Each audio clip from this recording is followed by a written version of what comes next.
وَإِذَا خَلَا بَعْضُهُمْ إِلَى بَعْضٍ قَالُوا أَتُحَدِّثُونَهُم بِمَا فتح الله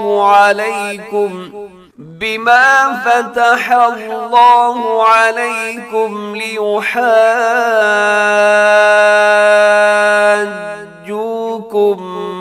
به عند ربكم افلا تعقلون۔ اس آیت مبارکہ کے اندر دیکھیے گا سب سے پہلے وَإِذَا لَقُوا الَّذِينَ،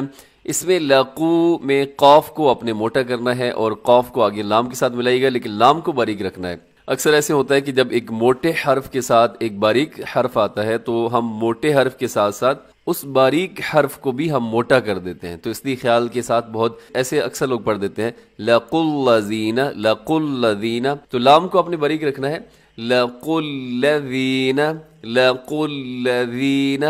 آگے دیکھیے گا آمنوا، آخر میں واو مد ہے، تھوڑا سا کھینچ کے لمبا کر کے پڑھیے گا قالوا آمنا۔ قالو اس کے اوپر جو مد ہے اسے چھوٹی مد کہتے ہیں اور مد جائز بھی اس کا نام ہے، اور حروف مدہ ایک لفظ میں ہو اور حمزہ اگلے لفظ کے شروع میں ہو تو مد اسے منفصل بھی کہتے ہیں، مد جائز بھی کہتے ہیں اور چھوٹی مد بھی کہا جاتا ہے۔ قالوا آمنا، اسے 4 سیکنڈ تک آپ نے لمبا کرنا ہے۔ آگے رموز اوقاف میں سے جیم ہے تو اب یہاں پر وقفی جائز ہے، اب یہاں پر رک سکتے ہیں۔ آگے نئے سانس کے ساتھ وَإِذَا خَلَا بَعْضُهُمْ، وَإِذَا خا موٹا ہے، لام باریک ہے، خَلَا اسے خلا نہیں پڑھنا، خلا غلط ہو جائے گا، خَلَا لام باریک خا موٹا، بَعْضُهُمْ إِلَى بَعْضٍ قَالُوا، اب بعضن کے نیچے تنوین ہے، 2 زیر کی تنوین ہے اور تنوین کے بعد قاف حروف اخفا میں ہے۔ اب یہاں پر آواز کو ناک میں چھپائیے گا، کیسے پڑھنا ہے إِلَى بَعْضٍ قَالُوا، قالو کے اوپر کیا ہے جو مد ہے یہ بھی چھوٹی مد ہے، کیونکہ اس میں بھی دیکھیے وہی چیز ہے کہ حروف مدہ الگ ہے قالو میں اور حمزہ آگے أَتُحَدِّثُونَهُم اس کے اندر شروع میں حمزہ آتا ہے، تو یہاں بھی مد منفصل مد جائز ہوگی۔ آگے دیکھیے گا قالوا أَتُحَدِّثُونَهُم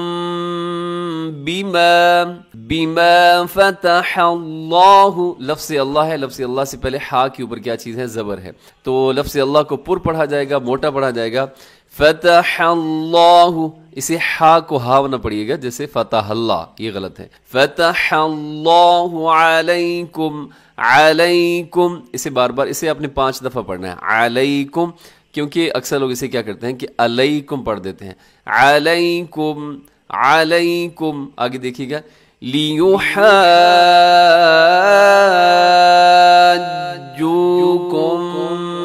بہ،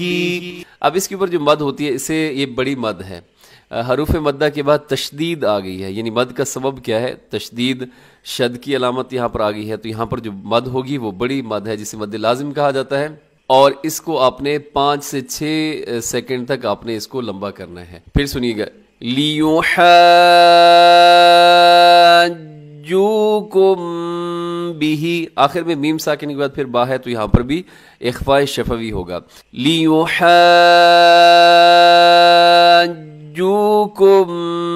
بہ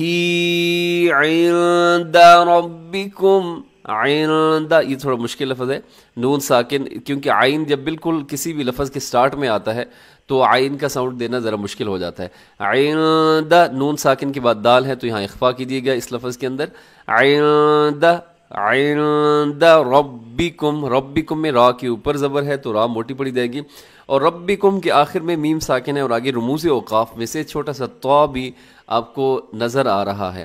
تو آپ نے یہاں پر جب کسی بھی ساکن حرف کے اوپر آپ وقف کریں تو وہ وقفاً وصلاً ایک جیسے ہی پڑھا جاتا ہے، یعنی پھر اس کے اندر کوئی تبدیلی نہیں کرنی. ربکم ملا کے پڑھیں گے بھی تو ربکم، اور اگر وقف کر دیں گے تو بھی ربکم. آگے دیکھیے گا افلا تعقلون،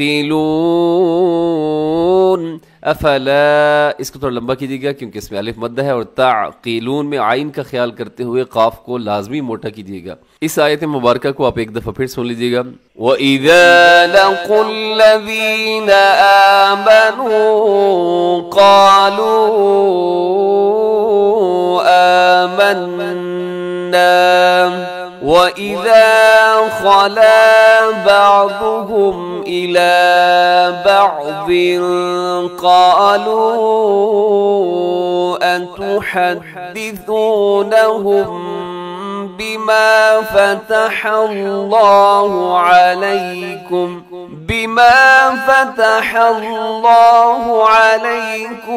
لِيُحَاجُّوكُم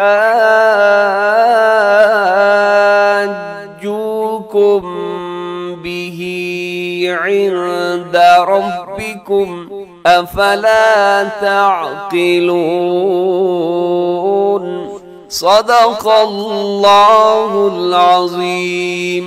اب اس آیت مبارکہ کا آپ ایک دفعہ ترجمہ سماعت کر لیجئے. وَإِذَا لَقُوا اور جب وہ ملتے ہیں الَّذِينَ آمَنُوا جو لوگ ایمان لائے قالوا وہ کہتے ہیں آمنا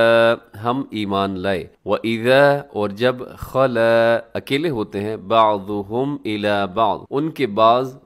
کے پاس تو وہ کیا کہتے ہیں قالوا کہتے ہیں اتحدثونہم کیا بتلاتے ہو انہیں بما فتح اللہ جو اللہ نے ظاہر کیا ہے علیکم تم پر لیحاجوکم تاکہ وہ حجت تم پر لے آئے بھی اس کے ذریعے سے عند ربکم تمہارے رب کے سامنے. تو کیا افلا تعقلون تو کیا تم نہیں سمجھتے. اس آیت مبارکہ کی تھوڑی سی میں تشریح کر دیتا ہوں کہ تورات کے اندر نبی کریم صلی اللہ علیہ وآلہ وسلم کے حوالے سے کچھ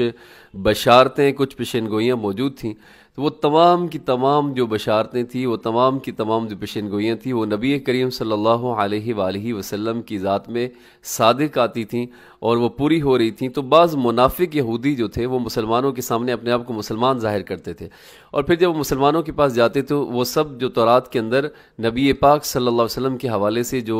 خوشخبریاں آئی تھیں جو بشارتیں تھیں وہ سب کی سب مسلمانوں کو بتا دیتے تھے. پھر جب لوٹ کر گھر جاتے تھے تو جو دوسرے یہودی تھے جو پڑھا لکھا طبقہ تھا یہودیوں کا وہ ان یہودیوں کو تانے دیتے تھے اور برا بھلا کہتے تھے کہ تم مسلمانوں کے سامنے جا کر تورات والی وہ ساری باتیں کیوں بیان کر دیتے ہو، گھر کی باتیں باہر جا کر کیوں کرتے ہو. تو اس طرح تو وہ تمہارے پروردگار کے پاس جا کر انہیں تمہارے خلاف دلیل کے طور پر پیش کریں گے. تو کیا تمہیں اتنی بھی عقل نہیں ہے؟ تو اللہ کریم ہمیں قرآن پاک صحیح طریقے سے پڑھنے کی اور سمجھ کر پڑھنے کی توفیق عطا فرمائے. دعاؤں میں یاد رکھیں، ہمیشہ خوش رہیں. السلام علیکم ورحمۃ اللہ وبرکاتہ.